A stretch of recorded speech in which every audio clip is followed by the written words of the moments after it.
মাসিকের ব্যথা তীব্র হতে পারে বিষণ্ণতার কারণে। প্রায় ৯-০% নারী ঋতুস্রাবের সময় ব্যথাতে ভোগার ঝুঁকিতে থাকেন।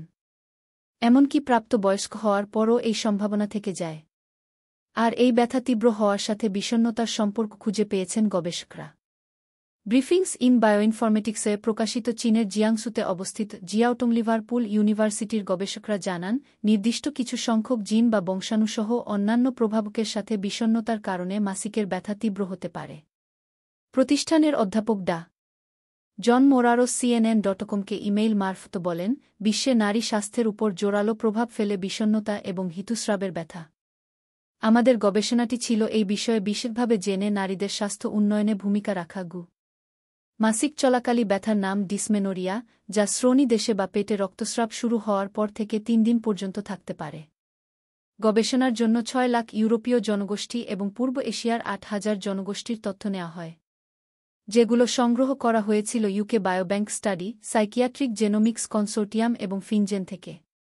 এরপর বায়োইনফরমেটিক্স পদ্ধতি গ্রহণ করে পর্যালোচনা করা হয়, যা আমাদের জিনগত নিদর্শন ও জীবতাত্ত্বিক পথের সন্ধান দানের মাধ্যমে বিষণ্ণতার সাথে মাসিকের ব্যথার সম্পর্ক খুঁজে পেতে সাহায্য করেছে, বলেন ডা. মোরারোস। গবেষণায় দেখা গেছে বিষণ্ণতার সাথে ডিসমেনোরিয়ার জোরালো সম্পর্কটা 1.51 থেকে 5.1% পর্যন্ত বৃদ্ধি পেতে পারে। গবেষকরা আর দেখতে পান, বিষণ্ণতার কারণে নিদ্রাহীনতায় আক্রান্ত হন অনেকে, যা মাসিকের ব্যথার মাত্রা আরও বাজে পর্যায়ে নিয়ে যায়। চিকিৎসা দেওয়ার সময় এই বিষয়গুলো প্রায় সময় এড়িয়ে যাওয়া হয়। American college of obstetricians and gynaecologists clinical consensus gynaecology কমিটির প্রধান ডা. অ্যানিমারি অ্যামিস ওয়েলসলাগার এই বিষয়ে CNN.com-এ প্রকাশিত প্রতিবেদনে বলেন, প্রাথমিকভাবে ডিসমেনোরিয়া হওয়ার কারণ হল প্রোস্টাগ্ল্যান্ডিনস নাম রাসায়নিকের অতিসক্রিয়তা, যে জন্য জরায়ু সংকোচন প্রসারণ হয় মাসিক চক্রের সময়। ফলে ব্যথা হয়, যে কারণে আইব্রুফেন ব্যথা কমাতে খুব ভালো কাজ করে, কারণ এটি প্রোস্টাগ্ল্যান্ডিনস দমাতে পারে। তবে ব্যথার তীব্রতা নির্ভর করবে জিনগত বৈশিষ্ট্যের উপর। অনেকেই কাজেই মাসিকের ব্যথা স্বাভাবিক বিষয়। বিষণ্ণতার ও ব্যথাযুক্ত মাসিকের সময় নিয়ন্ত্রণের পন্থা।